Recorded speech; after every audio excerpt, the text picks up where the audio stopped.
we discovered that we had different definitions of what a life partner meant. And Pam's definition of life partner was it's a partner for the rest of your life. And that would be what most people would think. In my mind, it was you were a partner in every aspect of life without having a duration to it. I figured, hey, between us, we've been married 7 times. We know that relationships don't last forever, So I didn't think in terms of for the rest of our lives, to death do us part. So I thought we'd share everything rather than put a duration. Well, we went back and forth on that and spoke to a counselor about it and all that. And I think we ended up compromising by saying we're going to be life partners in everything we do for the rest of our life. Welcome to Normalizing Non-Monogamy, the podcast where we interview incredible people from across the entire spectrum of non-monogamy to hear their fascinating stories. We strive to bring guests on the show who have a healthy approach to non-monogamy. However, it's important to remember that everyone does it a little bit differently, and the views and opinions expressed by our guests do not necessarily reflect our own. Additionally, we produce this show for entertainment purposes only.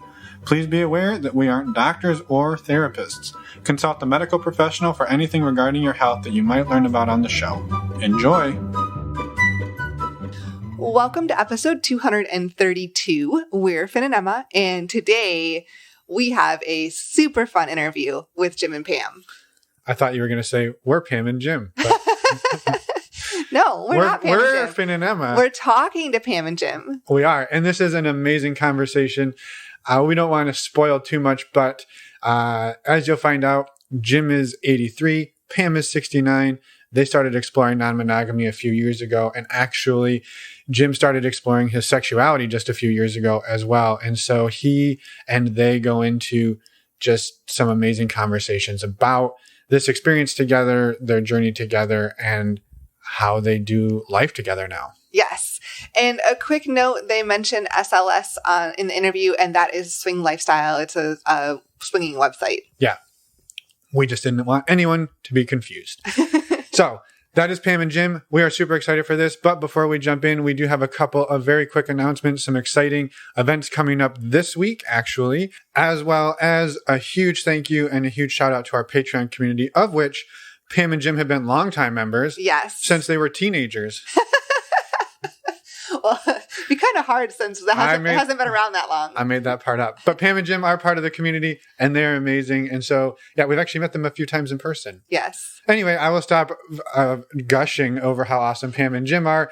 If you're interested in community, check out our Patreon community. It is a fantastic place to meet other like-minded people and get support. We have an ongoing MeWe chat group. We do monthly video Q&A calls, and we have a men's group and a women's group, which both of those groups are open to people who are non-binary and or have transitioned as well. So if you're looking for community, check it out. Head to our website, normalizingnonmonogamy.com. Click on the Patreon tab, and you will get all of the information there, and we'll see you there. We also have some upcoming virtual events that we're excited about. This coming Friday, that's April 22nd, we have a virtual trivia night. And Saturday, April 23rd, we have a virtual meet and greet. These are open to anyone. You just must be respectful and open-minded. Go to our website, normalizingnonmonogamy.com. Click on the community events tab to find out more. We also have in-person event coming up in New Orleans on September 17th. More information will be discussed in the outro on that event. Yeah, we're super excited for that, and we'll give you all the gooey details in the outro. The last thing we wanted to mention while we've got your attention here is our favorite affiliate partner, stdcheck.com. We use this service. Emma and I use this service. We've been using this service for years to get tested for STIs. We use it. We love it. And we've gotten a ton of feedback from others that they love it as well. It is fast. It is easy, and it is pretty affordable at about $130 for a 10-panel test when you use the links on our website, and you save $10. And it supports the show financially, and so we are extremely grateful to you for doing that. Yes. So thank you in advance for using the links, for getting tested for STIs, and for knowing your sexual health status. Yes. And for listening to these announcements. Absolutely. So to find more information about that, just head to our website or in the podcast show notes. Click on the links for the resources, or if you go to normalizingnonmonogamy.com/test, all of the information is there as well. If you can't find the links, send us an email. You can send us an email about anything. Reach out to us. Let us know if you want to come on the show. If you have any comments or questions, just let us know. And that can be done on our website on the Contact Us page. Yes. And with that, let's go talk to Pam and Jim. We will see everybody on the other side. Buckle up and have fun. Buckle up. But if you're nudists like Pam and Jim, be careful what you're buckling. You don't want to catch anything in the seatbelt. It's true. It's true. All right. Let's go. Welcome, Pam and Jim, to the show. We're so excited to finally talk to you. And I know it's been... Well, we've talked to them before. Okay, on the podcast. We're excited to talk to you on the podcast. I should clarify. We long-time Patreon members, so we're super excited to get your story out there. Yes. Thank you for being here. Thank you for asking us. Yeah, of course. Well, because not everybody knows who Pam and Jim are. Not everybody comes to every meet and greet and meets and greets you. But do you mind introducing yourselves so people have an idea of who Pam and Jim are? Okay, I'm Pam.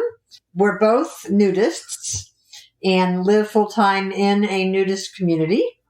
I'm 69 years old. One of your older people you've interviewed, and he'll top that soon. A minute here. And do you want to know background? I mean, whatever you're comfortable sharing. Yeah. Well, I've actually been married and divorced 3 times, and then my 4th husband passed away. So Jim is my 5th big relationship, and we're not going to get married. Yeah. Fair enough. 3 is enough. Yeah. Well, for you, maybe not for Jimmy. I'm Jim, and I live with Pam in the nudist resort.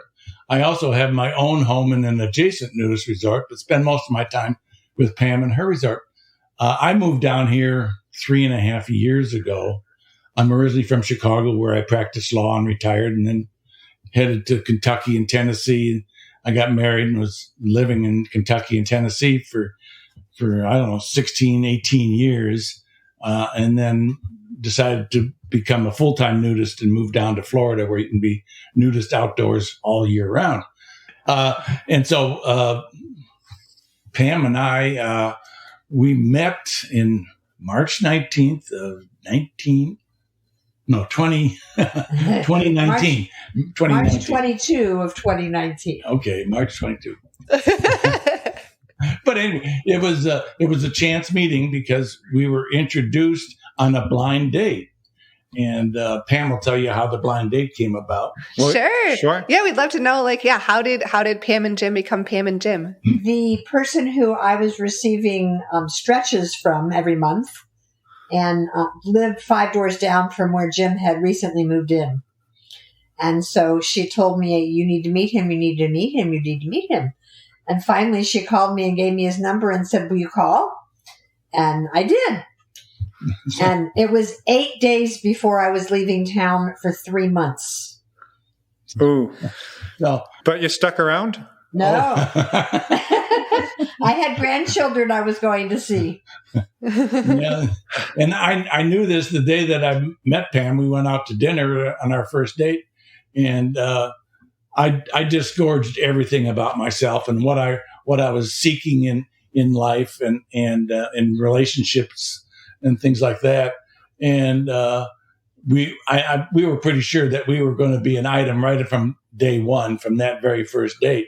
And then she says, well, I'm leaving town in 8 days and won't be back for 3 months. 3 months. So then So wait, the first day he said he told me a lot, but I mean, this is important. He says he's gone to orgies recently. He's just started doing that. And I'm, processing this and going, okay, well, I think I might be able to do that. And I don't think you had been swinging yet, but he wanted a partner to swing. And we had both brief, tiny, a couple months type activity in a prior marriage. So I said, I think I might, be able to do that. and he already had both a male and a female, like poly partner. And I wrapped my brain around that one. So, like it was all brand new, but yet it felt like it was okay. Yeah. And so you, Pam, said you had explored swinging a little bit previously with one of your husbands. Yeah, maybe we should back up a little bit and just get a little bit of background, and then we'll come back to Pam and Jim. Yeah, that was literally just like a couple. This was back before the internet existed, and we had to go through the Ohio connection and mail information back and forth to each other. So it was very cumbersome and very, hard to that just getting somebody was a challenge. And then our hookup didn't really go that well. So we did not keep pursuing it. Gotcha. Okay. So that was really your only experience with anything non-monogamous until you met Jim. Well, I actually forgot now that you're saying that. Between marriage 1 and 2, I was with somebody that he was a man. I had one 3-way with another man and one 3-way with another woman. Okay. And they were both like one and done. They both went well, but we didn't last very long as a couple. Yeah. Gotcha. So you weren't completely new to non-monogamy, but you didn't have a lot of experience either. Exactly. And I was in a similar situation before I met Pam. I've been married 3 times. The first 2 ended in divorce, and the third one, my wife passed in 2016. But my first wife and I, when we were living in the Detroit, Michigan area in the early 1970s, and we became good friends through a common hobby that we had with another couple. They were an older couple. They were probably 20 years older than we were at that time, and we were in our early 30s. And we wasn't called swinging then; it was wife swapping. And we'd have dates where his wife would come to my house, and Pam would go to his boat, which is in the harbor. And Pam, no, that was. Your first wife. Yeah, we don't need names anyway. But she would go with him to his boat in the harbor and in the Detroit River. But anyway, it only lasted for about a month because although I was enjoying myself, my wife at that time was not enjoying herself because I guess the fella had ED. And she was just frustrated as hell. And so she asked me to call it off too. So we did after about a month of being together, maybe once a week. So that was very limited and never went back to that in subsequent marriages. I was pretty monogamous and you never told him how old you were. Oh, I'm 83. Yeah. Probably your oldest interviewee. Born in 1938. I think probably. I believe so. Yeah. I believe so. Well, and Pam just didn't want to be the oldest, so she made sure to make you go as well. So I love it. Well, so when you met Pam, you rolled out a lot on that first date. So you had clearly started exploring some type of non-monogamy before you met Pam. How did you come into that, Jim? Well, I came into it because I live in a nudist resort, and I would spend time in the hot tub, and you meet people in the hot tub, and you meet people on Swing Lifestyle, and you meet on other websites. And I met a gal, and we agreed to meet in the hot tub, and we got to talking, and son of a gun, we went to my place and we played, but it was just a sexual date. But she put me on to an orgy party that she would go to twice a month, and she says you would really enjoy this, and so she got me involved in that, and I did start going probably a month or two to these twice a month orgies in hotel suite orgies before I met Pam. And I also, and one of the gals I met at the orgies I became very close to, and she was my female poly partner, so to speak, because she would come and visit me, and I would go visit her. She lived in Orlando, so it was a 2-hour drive away. Sure. And I also, during that time, met a fella on SLS, or one of the connection websites, and we got connected as male bonding friends, and which got into sexual play as well. And he died last April. So my other poly partner went a different direction last October. So I'm without a poly partner right now. I'm looking, seeking, but without one besides Pam. Right. Well, yeah. Other than Pam's my nesting poly, but I'm thinking, right. Yeah. I got you. Well, I mean, we're poly, but we really don't have other poly partners right now. So right, it's okay. Right, You're still allowed to be polyamorous. Yeah. We allow it. Well, so technically, I am not poly. I consider us monopoly.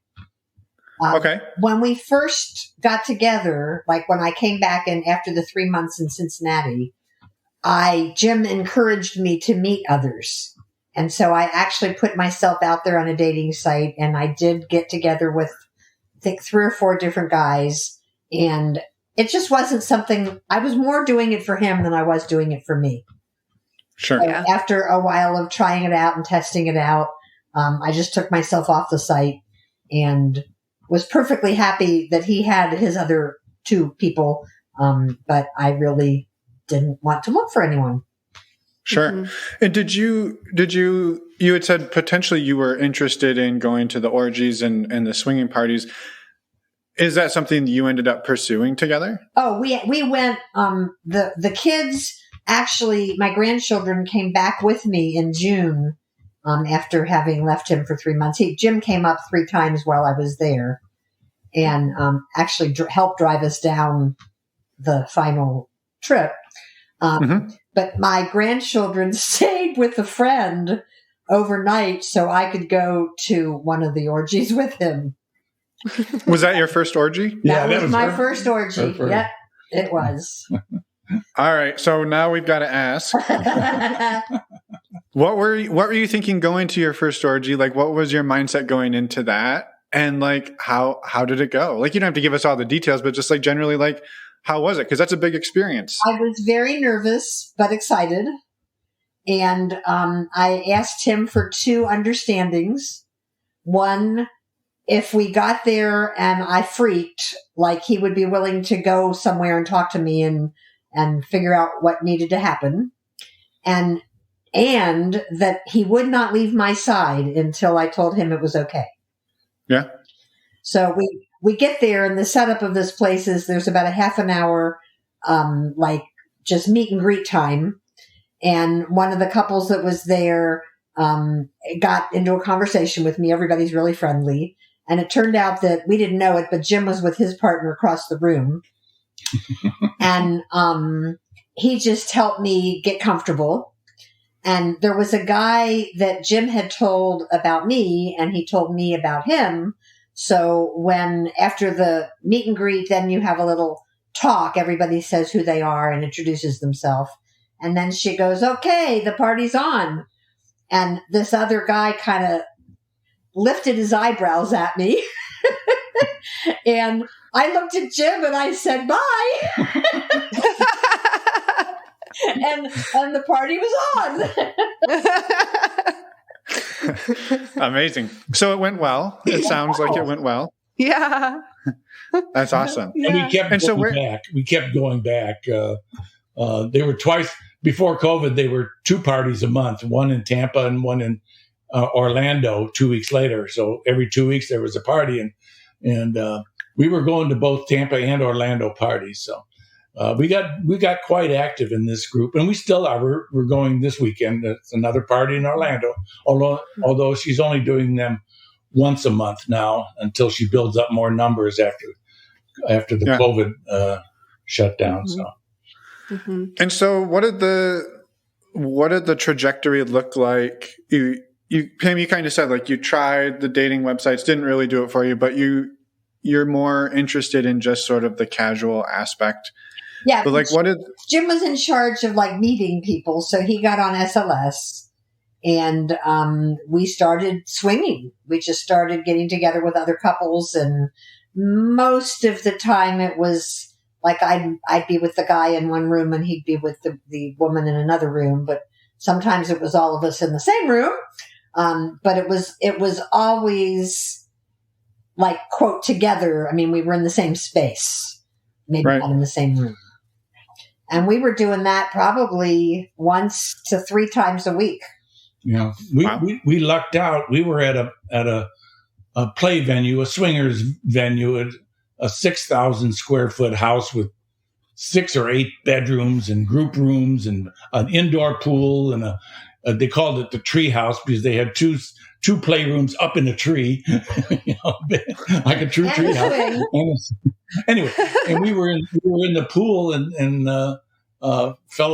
we were talking to a fellow that was there, and he says,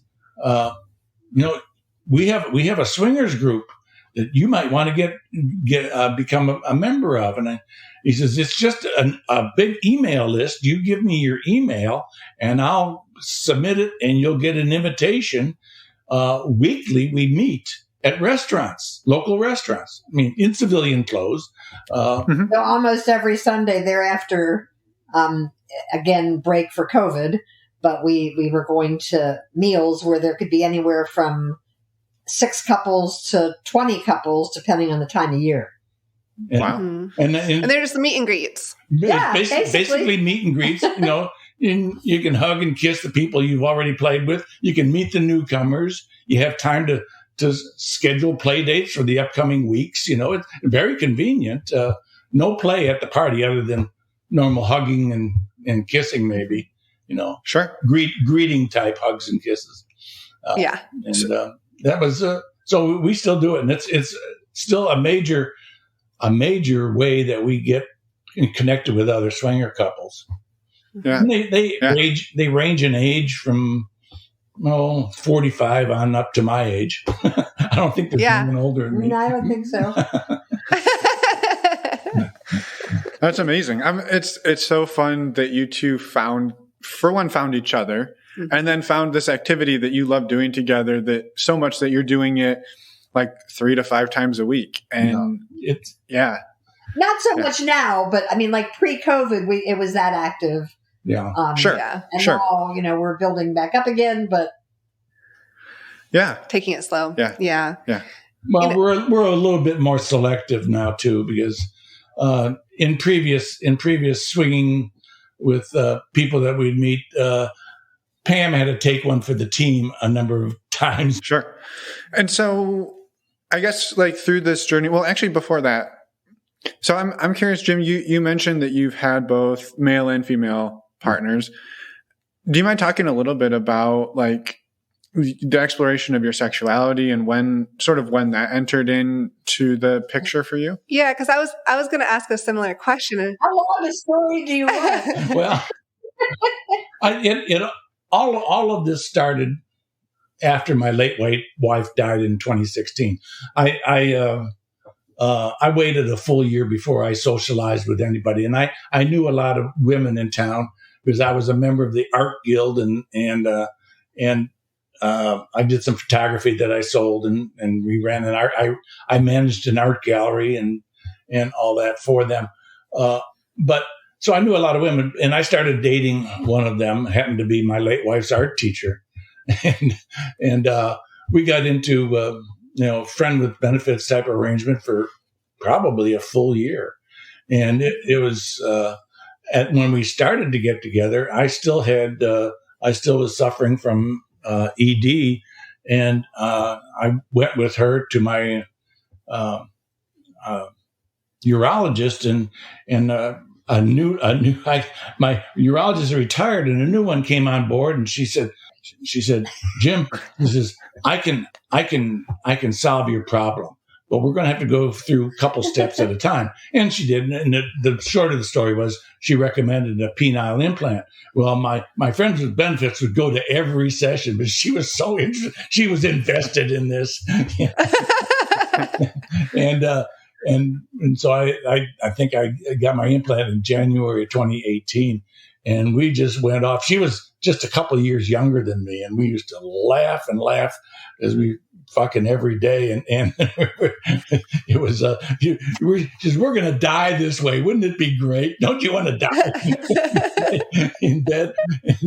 And ultimately, she even became a nudist. I joined a nudist resort, and she became a nudist with me. She was a little reluctant. She had some body issues, but she was a little reluctant, but she joined in. And I finally decided I was going to move to Florida because I wanted to be nudist year round. And she was not in a position where she could move. She had her art teaching business. She had children and grandchildren back in Kentucky. And so I left her, and unfortunately she died within the last year. But at one point, I was pretty much normal heterosexual. In 2017, I was living in Hopkinsville, Kentucky, and that was the year of the great solar eclipse in 2017 that came across the U.S. from the Pacific Northwest down to the Southeast. And Hopkinsville happened to be the epicenter of the longest duration of the darkness. It was over 2 minutes. And so the little town of 30,000 people that weekend grew to about 150,000 people from all over the world, from Russia, from Asia, from South America. NASA was there. I mean, all the networks were there. It was just a hopping place. And I had just got in touch with a fella that I had not seen for 20 years or so. And he was, I played tennis with him. When I practiced law, I played a lot of tennis, and he was one of my tennis partners. And I connected with him on Facebook, and I said, you got to come to Hopkinsville. He had retired and was living in Maryland, and he and his wife came, and we just had a great time for a few days. And I said, I got to go visit you in Maryland now. So a month or two later, I went up there. And while I was visiting him, the first night I got there, his wife wasn't feeling too well. She went upstairs to go to bed early, and we were sitting in the kitchen drinking at a kitchen bar. And I said, I joined a nudist resort, Mike. And he says, you did? He says, I'm a nudist too. He says, I go to a gay nudist resort. I did not know that Mike was gay. and he never told anyone, and he told me, and I just felt emotionally overwhelmed because we were very close friends 20 years before. And he told me, he says, you don't know how many times I saw you in the locker room and I wanted to get intimate with you, but he wasn't going to come out at that time. And he never did until I went and visited him, and we were alone. And so his wife was going to an art workshop the next day, all day long in a nearby town, and says, so let's just get naked and hang around the house, which we did. And one thing led to another. We ended up in bed, and I lost my anal virginity that day. and ever since I thought, boy, this bisexual, this sex with men is pretty darn neat, you know. And it just opened up my mind, and I've been bisexual ever since. So which like in retro, like it hasn't been that long, no, right? Like I didn't bloom until I was 78 years old or something like that. Wow, that's amazing. That's amazing. Catching up to do. See, you got a lot of catching up to do. It doesn't sound like you're hurting for experiences, Jim. I was curious. Did if you're not comfortable sharing, that's okay. Did Mike's wife know that he went to No. And as a matter of fact, he came out to her about a year later. We FaceTimed on a computer because we lived such a distance apart. And he came out to her. Actually, she found some nude pictures other guys on his computer. And so his hand was forced, and he came out to her, and she was absolutely devastated. They've been going together since they were teenagers. And Wow. they have 2 children, and both adult children with grandchildren now, and she did not know. And I urged him to come out to her, and he did, not because I urged him, but his hand was called, and he had, and shortly after he came out to her, he developed leukemia, and he passed away within a couple months after that. So, Oh, wow. I still see her on Facebook now and then. She's still living in the same place and doing great artwork that she does. And but no, it was very emotional for me because I went there and I thought, Mike, we were very close friends when we played tennis 20 years ago. I want to be a close friend with you again, even if we're living at a distance, and to have a close male buddy that you can really talk with. And and he agreed, but then he got leukemia and went pretty quickly after that. Well, I'm sorry to hear that, and thank you for sharing a little bit about that. That's a pretty amazing thing to sort of discover your bisexuality at the age of 78, 79. That's crazy. Wow. Yeah. Yeah. And so that took, go ahead, Emma. So that took you to Florida, and that's when you said you moved into a nudist resort, and doing that is what from what you said, really let you blossom, I guess, let you try a lot of different things. I hit on all the widow women in my neighborhood, and I never got to third base with any of them, but then I met Pam and things changed. She's a good luck charm. I already had my relationships with the gal that I met at Club Relate, at the orgies, and Tony, my male lover. So I had sexual relationships established by the time I met Pam. They were fairly short term. Both of them started up less than 2 months before I met Pam. So okay, Mm-hmm. okay, yeah. Well, and so throughout this journey, I guess it's been a couple of years now together. Like how have you sort of seen each other grow through this experience, and knowing that like you really kind of launched this experience almost at the same time together, and you didn't really know each other before it. So you don't have a whole lot of frame of reference of like who was Pam for the first 65 years of her life, or who was Jim for the first 80. So like but in just this short time that you've been together, how have you seen like changes you've seen in each other? Well, I can say what changes I've seen in Pam. Pam is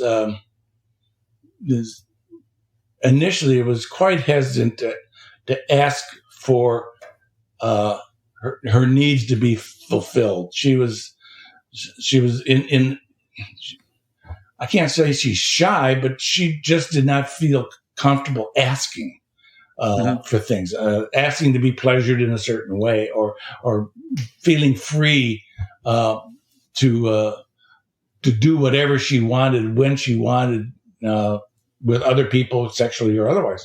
And I encouraged her. I kept telling her, "You're a goddess, and you need to be worshipped, and just act like a goddess.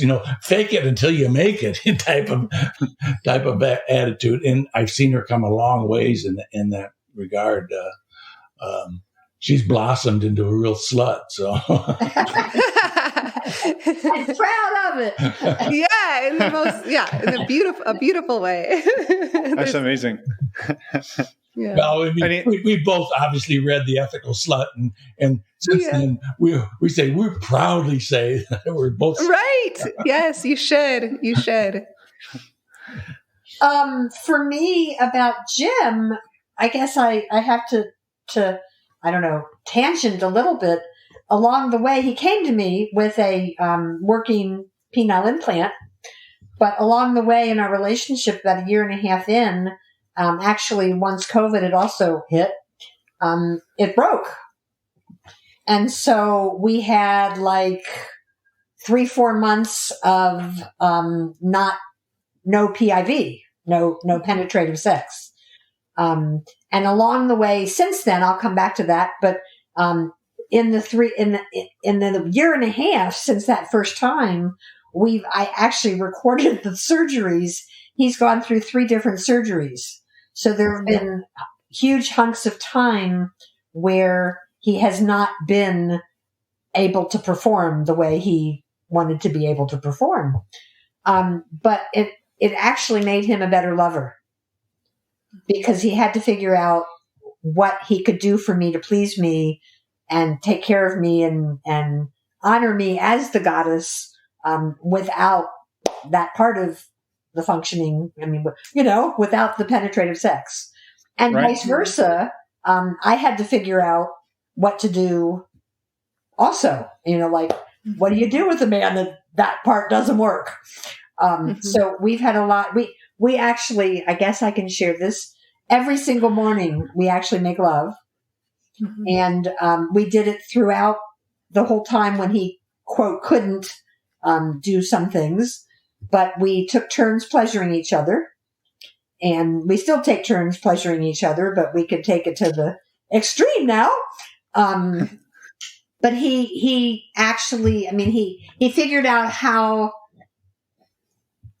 to use his masculinity in different ways. Wow.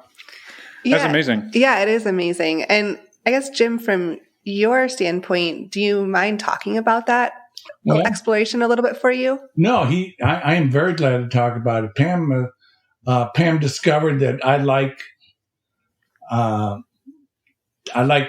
textures. I like different types of textures on my skin, whether it's silky or nylon or rayon or whatever, or whether it's scratchy type stuff. And so she has a closet full of different cloth swaths that I'm usually got my eyes closed moaning, and she's just going over my body with all these different textures, including vampire gloves with leather gloves with little pins in them, and Wartenberg pinwheels and all that type stuff too. So I never had anyone do that to me before with textures and just make my whole body just shimmer. And I'm not ticklish, but it feels like it's being tickled all over. And so she's developed that art very, very well. We're both anally inclined, and Pam learned to. She got. We bought a harness, and she pegs me fairly regularly, and I enjoy it. I look forward to it. I do have a feminine side, and I do cross dress, so not in public, but mostly lingerie and that. I do that mostly at the orgies. I feel I can do anything I want at an orgy. People of every gender, every place on the gender spectrum and lifestyle. They're just kinky all over the place, but I get attention coming in nylons and bras and high heels and and a wig and all that, and so I do like that, and that plays into the pegging. So somebody that. So we've developed some of that. We've been struggling a little bit. We both want to get into more kink, and we do belong to a private dungeon here in the Tampa area, but we haven't really. We haven't been creative enough to come up with scenes to do at the dungeon. What we need somebody to script it for us, I guess. we need a kink coach. Yeah. Well, if anyone's listening, has any ideas, choreographer. Yeah, that's amazing, and I appreciate you both sharing that, and how it's really cool that you took sort of what could be seen as a negative, right? We can't do this thing for such amount of time, and you spun it into something that expanded your repertoire, and I think that's amazing. Yeah, I think it's powerful because it's very common, right, at different stages of life to have different health issues, both for everyone, and sometimes PIV is just not an option, but you can still pleasure each other and find connection and intimacy in other ways. You just have to be a little creative about it. And I think that's really inspiring. So thank you for sharing. Yeah, it did also lead to quite an inventory of sex toys that we became. Oh, I bet. I bet. Just an anecdote to that. Since we each have a home close to each other, and sometimes we play at my house and sometimes we play here. Carrying all the sex toys back and forth can be a problem. I started off with a leather doctor's bag. Well, that wasn't big enough. We outgrew that. So now I have a big acoustic guitar case, and I have all of them in a. People ask, "Oh, I didn't know you played guitar." I don't.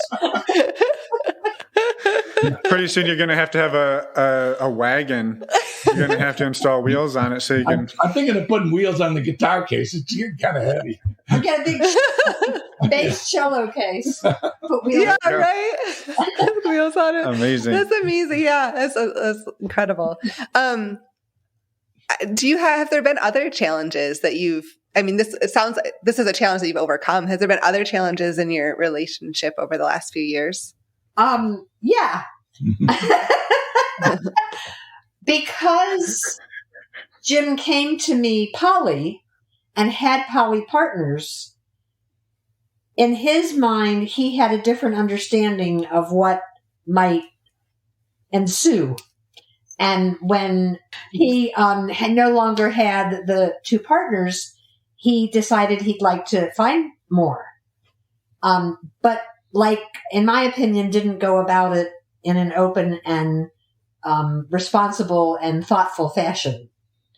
So he actually made a date with somebody, and I knew that she existed, but that was it.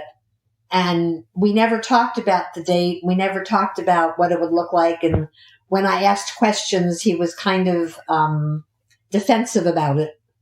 And so there was a big chunk of time there, and we're still recovering, but I think we are on the other side of it, where he needed to allow me to take baby steps in this process. And I needed to know before the date and before the things happened, that they were going to happen. Mm-hmm. And so that was a trying time. Yeah. And there was just in that regard, the gal I made a date with, Pam and I enjoyed dinner and a night with her on my patio in front of a fire last night. So we're all friends. We're all friends now. And I'm not sexual with her, so right. Yeah. Right. It's more of a platonic friendship. Yeah. Yeah, no, and it's super, I think it's super valuable to think about that. Like, you both arrived at the relationship seemingly thinking you were on the same page, but ultimately discovering you weren't really, and then having to recalibrate, adjust that, and then come back in it together. And I know that can be a really tricky thing to do. So I think it's impressive that you two were able to maneuver that. Well, I think it very much triggered his independence, being in control, all of that kind of relationship stuff. Anarchy, and he immediately went to, well, you're just trying to close the relationship. You're just trying to do all these things that I had no intention of doing. But, we were hitting each other, hitting brick walls, because he couldn't hear what I needed. Mm-hmm. And it actually took us breaking up for 2 weeks for him to listen. Yeah. Getting being on the same page earlier in our relationship, we had decided that we knew we were not going to get married. We'd been married enough times, and we really didn't need it. It'd be disadvantageous for us economically to get married.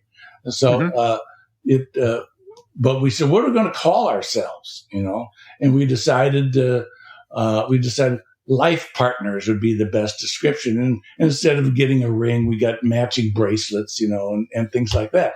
So, so that went on fine. We were calling ourselves life partners, but about 6 months into that, we discovered that we had different definitions of what a life partner meant. And Pam's definition of life partner was it's a partner for the rest of your life. And that would be what most people would think. In my mind, it was you were a partner in every aspect of life without having a duration to it. Because I figured, hey, between us, we've been married 7 times. We know that relationships don't last forever, So I didn't think in terms of for the rest of our lives, to death do us part. So I thought we'd share everything rather than put a direct. Well, we went back and forth on that and spoke to a counselor about it and all that, and I think we ended up compromising by saying we're going to be life partners in everything we do for the rest of our life. So you took them each and combined it. I love it. Well, for some reason, and I don't know, have you dropped this issue in your head? Yeah. When I told him I felt I needed a commitment, he read that to mean that means I can't love anybody else. And that didn't mean that to me. I just wanted a commitment. He was still allowed, quote unquote. I mean, I don't feel like I allow him to do anything. He's allowed to do what he wants, but it's always, it's still okay with me that he find another male and female partner if that's what he needs. But I just need to be well informed along the way. Yeah. Yeah. I have more of a need for long-term partners, multiple long-term partners. And Pam doesn't have that need, apparently. Maybe she will at some time. And you never know. I'll applaud when she does. Yeah. Thank you for sharing all of that as well. It just highlights that, we're all still figuring it out, right? We're always, trying our best, and sometimes we still got to figure stuff out, and we're all human. Yeah. So, yeah. And as I think I've mentioned before on the meet and greets and other Zoom interactions, that we live in a pretty open-minded community down here in the Tampa Bay area. There's a lot of different lifestylers down here, and probably we're the epicenter of the nudist community. But Clearwater and St. Petersburg is the epicenter of the kink industry, the kink community, rather.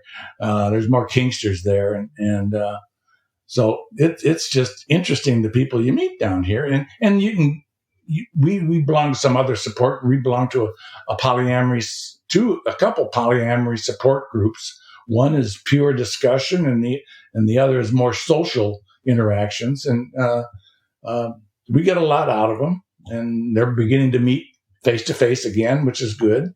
And so we have a lot of people that we can bounce our issues off of.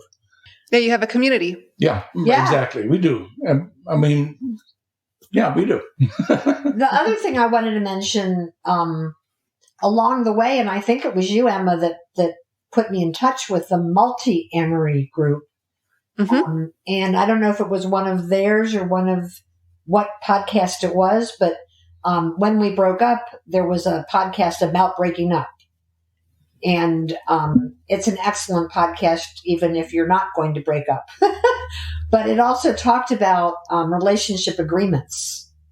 And I think it came from that one. And so we have actually begun the process of creating a relationship agreement around the poly part. And I think a lot of it's actually just as good for monogamous people. There are certain unique things that certainly belong to poly, but it's just an agreement about how we will be with each other.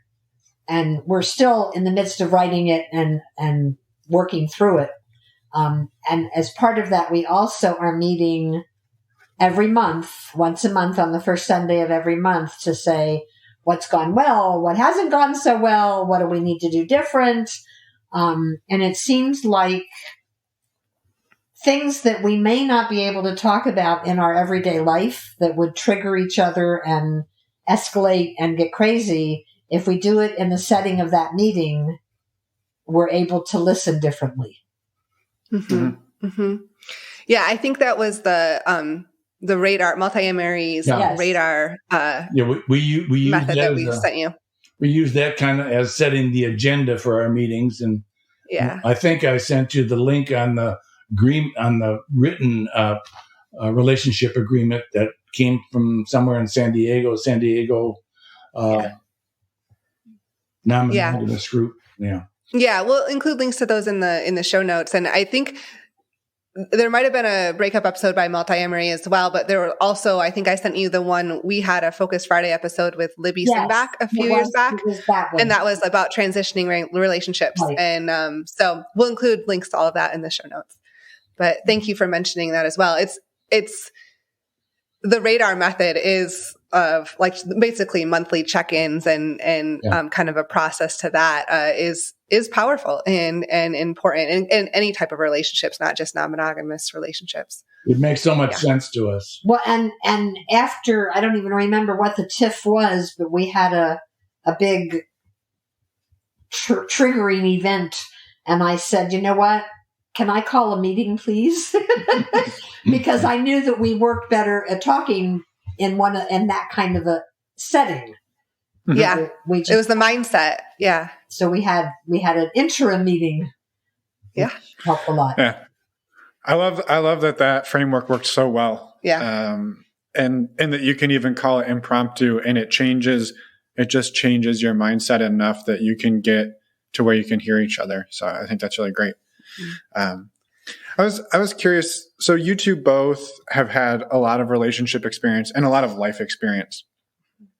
So you both sort of came into non-monogamy very late in the game. I mean, you've both had some little experiences, years ago, but really you're kind of living your best lives. And I'm just curious, looking back, do you sometimes wonder, or wish, man, I wish I had discovered this 60 years ago or 50 years ago? Or is it I don't think I would have been able to do this then. I found it at the right time. I think for me, absolutely, it was at the right time. Yeah. I don't think I would have been open enough to become even more open as we have.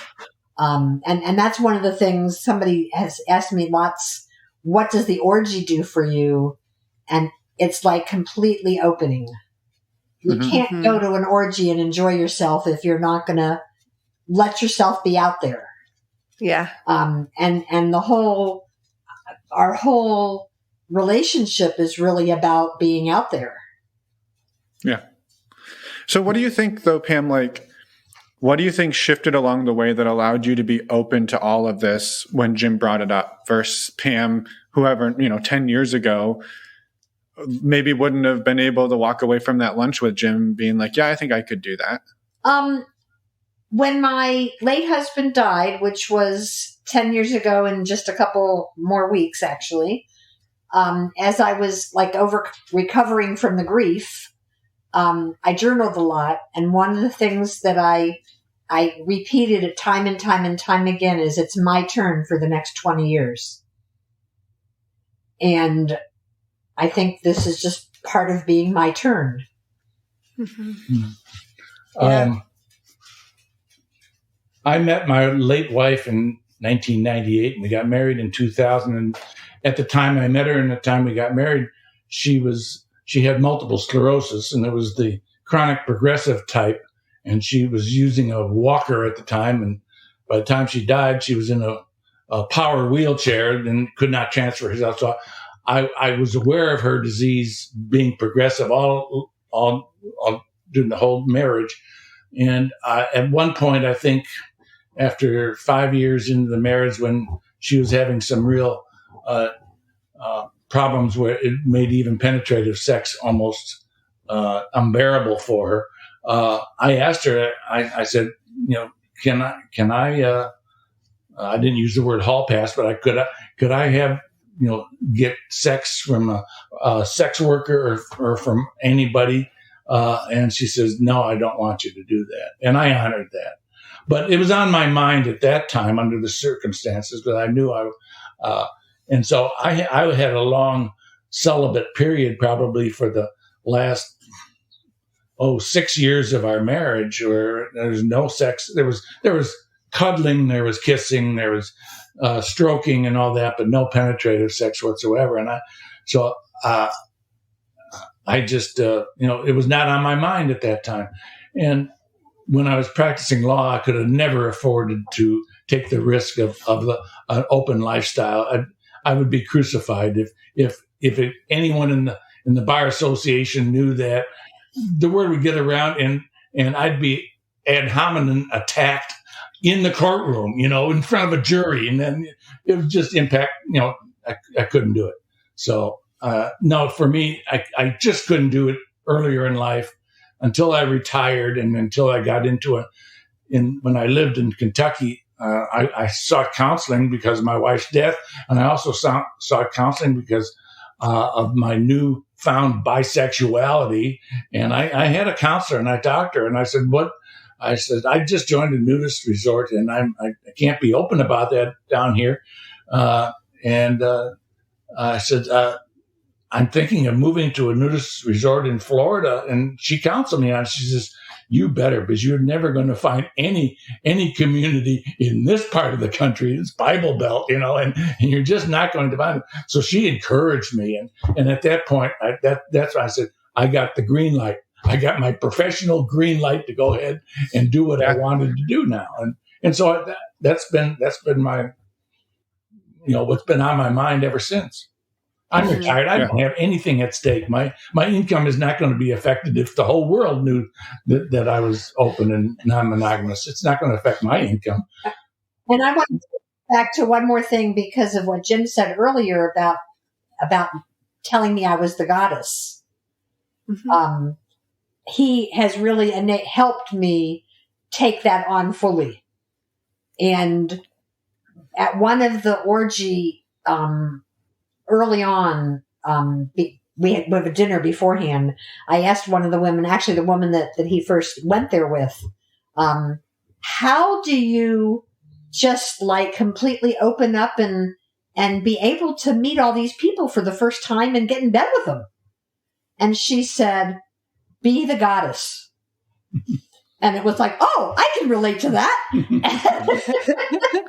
So allowing myself to be fully in goddess mode, not just sexually, but, in all ways of life in terms of what I deserve.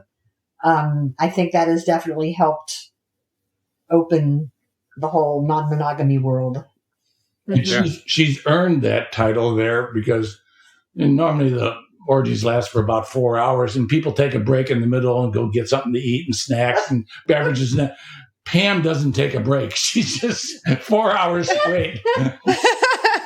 You might change beds, but it's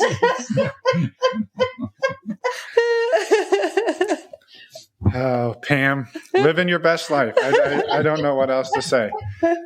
I love it. I'm curious, Jim. Sorry, did you have a question? And I'll ask it after. I'm curious, Jim, being a bisexual, or I think you've even described yourself as pansexual in some of our other comments. My female poly partner was a transgender woman. Post-op, she had her gender reassignment surgeries in 2014. So, she was all woman, but she still identified as a transgender person. And so I use pansexual in deference to her. Sure. Sure. Well, and so being at, discovering this at age 78, 79, how is that accepted in sort of your community, both in the nudist resorts and also in the orgy setting, where you're also with other people who are in their, you said 40s up to 80, like, I know that, like, maybe it's not quite as progressive or maybe not quite as accepted in that generation. And how have you sort of found yourself in that? In the nudist resort that we're in now, it's a family nudist resort, and so alternative lifestyles are not condoned in the open. I mean, you can't be aroused around the pool, because there's children in the pool, and of course, the resort where I live, no children are allowed in the resort. You got to be 21, and it's a lifestyle resort, and they promote it. They provide rooms for you to go have sex in, and group sex, and even so, they promote it. So it's different in the different resorts, but I don't find I find that a good number of men that I meet online, I get confused. And I always have to clarify it because in their profiles they'll say they're straight. And then they privately message you and they said, "Hey, I'd like to get together with you, big boy." I said, wait, what is it? Come on, be authentic. And a lot of them say they're straight when they're either bi-curious or bi. But at the orgies, when I first started going, there were a number of heterosexual couples and individuals that were, they would kind of shun away from any guy that was bi. And the guys that were bi there would have to wait to the very end of the orgy to play with each other.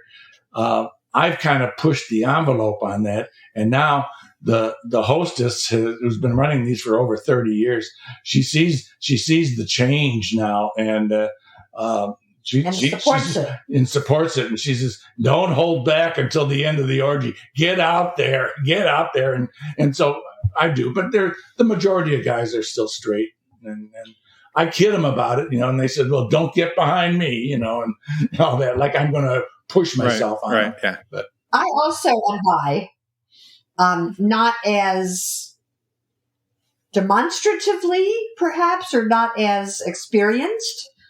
Sure. But I think I'm more than bi-curious and do enjoy, I guess, more both the orgies and even in some of our play dates. If the woman is open, we play with each other sometimes. So. Yeah. Mm-hmm. I love that you both sort of discovered that at your age and are now not only discovered it, embrace it and can explore it and are so supportive of one another in that exploration. So I just think that's beautiful. Yeah. And speaking of the orgies and just all the playtime, you don't have to worry as much at your age about pregnancy, but you do have to worry about STIs. And I was curious how you two protect yourselves and navigate that. Being in Medicare, we can get tested free.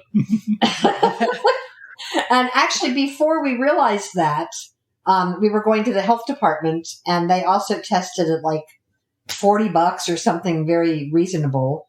But the way we've got it going now, because since COVID, the health department's not really doing it.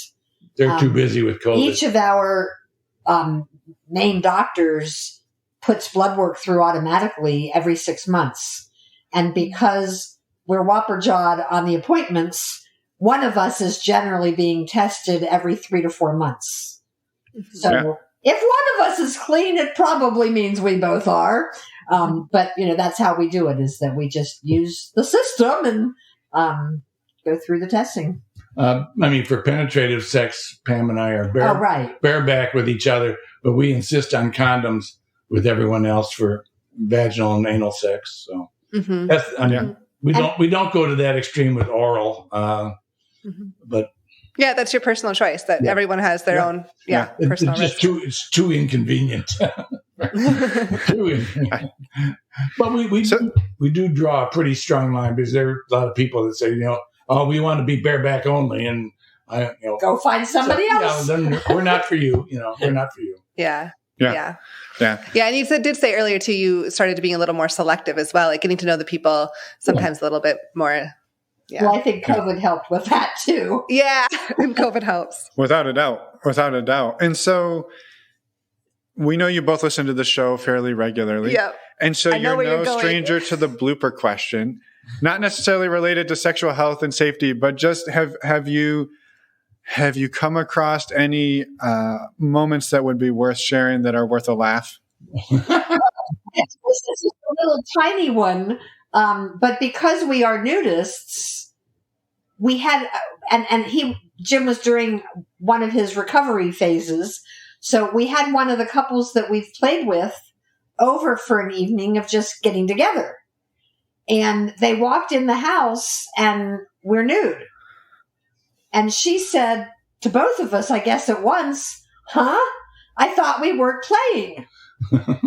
And I said, "Well, why?" And she says, "Well, you're nude." I said, "We're nudists. We get nude, not just to play." And they knew that because they lived in the nudist resort too. So, but anyway. cute little ditty. Yeah. I don't know it's not a blooper, but it's a real throwback to teenage times. But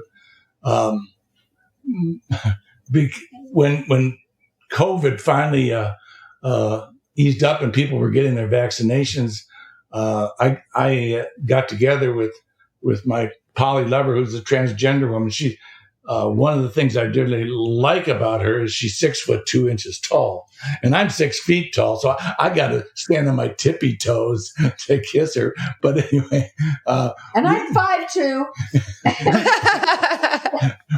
we met up. We met up. You weren't with us, but you met with Tony and my two poly lovers and I got together at a restaurant in a town midway between us, and Tony went on his way, and Chelsea and I went got in my car, and I drive a Tesla, and it's the Model 3. It's not a real big Tesla, but the seats do go all the way back. And she's 6'2". We managed to get it on in the front seat of a Tesla, and the windows were all fogged. We were in the parking lot. Headlights are going by us. And I thought, "Oh my God, what are we doing?" They're going to, Anyway, we didn't get caught, but it was fun. But it wasn't a blooper, but we were laughing our asses off at each other. Feeling like a teenager. Yeah. I'm in awe and inspired by your zest for both of your zests for life at this, and it's been super fun and exciting to talk to you both. Is there anything we haven't asked you about or talked about that you feel needs to be heard by the world before we let you get your clothes off and get back out there into the 90-degree weather? The only thing I thought of is, you know how in real estate they say the most important thing is location, location, location. When we were having some of our issues, I said to Jim, "So what's the most important part of how we need to be?" And he said, "Communication, communication, communication." And, like that is just, it's so important to not stop talking. And he gets so sick of unpacking, but I make him do it anyway. Well, he's got orgies to get to, Pam. Quit holding them up. Yeah, but he's to get, you got to talk to get to the orgy. No, I'm on team communication here. I'm just kidding. I know. Well, thank you for that addition. Is there anything else? And then we can let you get out of those pesky clothes and back out in the sunshine. We have to get back into them because we're on a Zoom tonight, I think. All right. We're going to see you again later. That's true. We have a virtual meet and greet tonight. Virtual meet and greet tonight. So that's exciting. And for anyone listening, tonight might not actually be tonight. Right. So so be aware, tonight might not actually be a virtual meet and greet. So go to our website and check when the next virtual meet and greet is. Sorry about that. Wow. Well, it's all good. Thank you both for first of all being a part of our community and the Patreon community.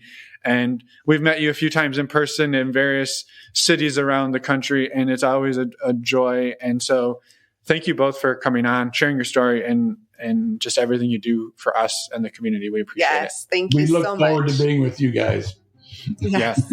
Well, we're excited to talk to you later tonight, and we will talk to you soon. So have a great day. You Thank too. you. And we're back.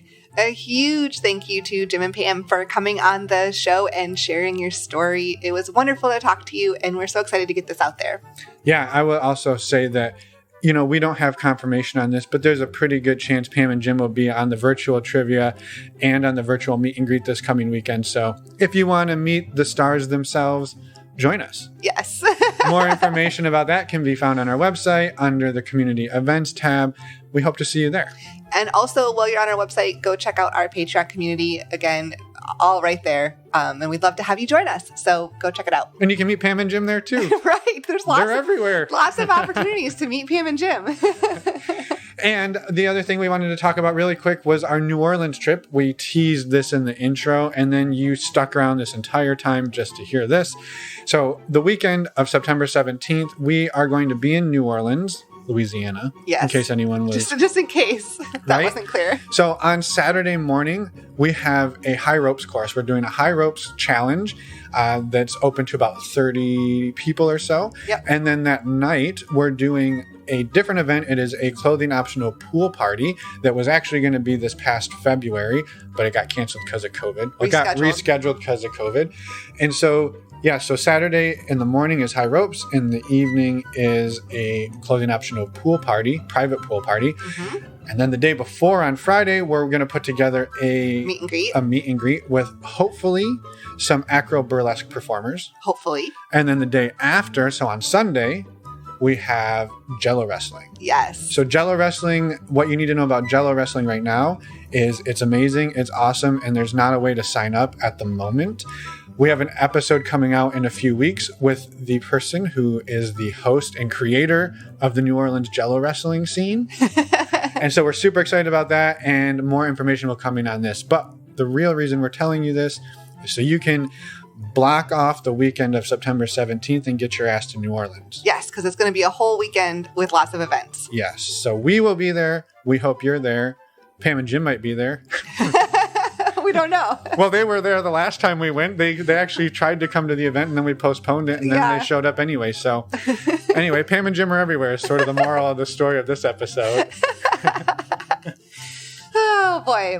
Anyway, this coming Friday, we have a special episode coming out, another Focus Friday episode. And this time, it's all about the power of play. And we interview Gary, who is a strategic play consultant. And it's a fantastic conversation about bringing play back into your relationships.